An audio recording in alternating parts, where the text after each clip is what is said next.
In this video, I'm going to talk about if you should take a slower or faster approach to reverse dieting, the pros and cons to either approach. And the reason I'm talking about this is because it's coming up a lot lately, and it seems like there tends to be two camps. One camp that says you should go super slow, otherwise you're going to gain a ton of weight. The other camp says, no, you should go right back to maintenance and never go slow because you're just delaying and improving your metabolism, and it's a huge mistake. I say, it depends. What are your future goals? How much were you losing at the end of your cut? There's so many things to consider. That's what I'm gonna help clear up today and help you figure out what the best path for you is. I was watching a Jeff Nippard video the other day, and to my surprise, lo and behold, I saw myself on the screen. He was talking about increasing metabolism, and he was talking about examples of people who have increased their calories and maintained their weight. I don't know where he got that from or why, I just thought it was pretty cool. And I left a comment on there too, because I think there's just such a huge misconception on what reverse dieting is and its role in metabolism. It's not about increasing your metabolism past your own kind of like genetic baseline potential. It's about undoing the suppression that's in your metabolism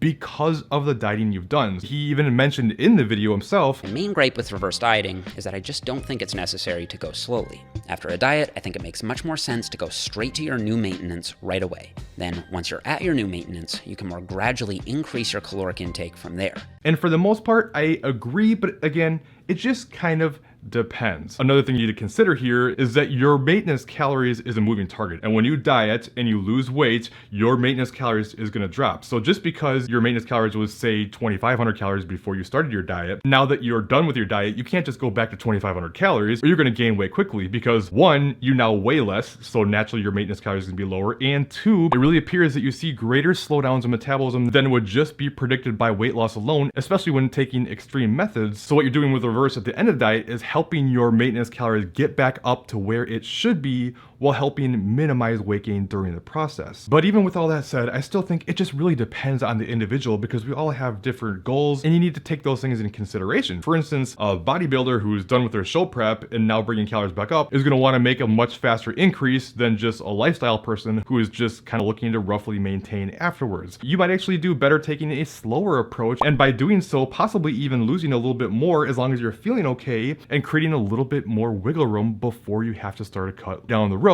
as part of the maintenance plan that I talked about in one of my previous videos. But the big thing to consider is there's pros and cons to slower or faster, and you need to determine which one is more important to you. The benefit of a faster approach is that you're gonna increase your metabolism faster, you're gonna feel better, you're gonna get more food faster, you're gonna have more energy levels, probably sleep better, recover better. All the many benefits that come with increasing calories are gonna come at a much faster rate. But with that faster approach comes a higher likelihood to gain additional body fat. A slower approach is less likely to gain more body fat, but it's gonna take longer to get all those benefits, and especially if you're really struggling, having a hard time with food, super tired and agitated and having all these negative symptoms, if you try to go too slow, you may have a hard time adhering and possibly even binging and then making things much worse. So with all that being said, let's talk about some things you need to consider if you're starting your reverse, what a slower or faster approach would look like. So let's just say you're someone who wants to go right back to your new rough maintenance and then start working calories up slower from there. What you can do is you can use the 3,500 calorie rule. So 7 days of a 500 calorie deficit would be 3,500 calories, which is the amount of calories that are in a pound of fat. So if you're losing a pound a week on average, then you can probably increase pretty safely around 500 calories to jump back up to maintenance and then make the gradual increases from there. If you're losing a half a pound a week, it would be around 250 calories and so on. Now, if you're someone who finished a cut, but you were struggling at the end, you hit a big plateau, you just couldn't see any progress, and you decided it's just not worth it anymore, it's time to start my reverse diet, great, good decision, but you have to understand if you're maintaining your weight at the end of your cut, then you are already at maintenance calories. So now you're probably going to take a slower approach. I still recommend a minimum of 100 to 200 calories that first week. I just find, especially in the beginning stages, even if you're stuck, the body tends to respond pretty well getting an increase in calories. It's kind of like you start getting some bump ups in metabolism, your energy levels start to improve, you might start moving around a little bit more, and it can help kickstart the process. Whereas if you're just making tiny little 30 to 50 calorie bumps right away, that can be pretty daunting and you might not even notice much benefit for a long time. Then after you've made the initial initial increase, here's what you can do depending on how the process is going. Remember, I don't recommend static increases. So to me, a slower approach would be maybe around 30 to 50 calories per week. A more moderate approach would be somewhere around 50 to 100 calories per week.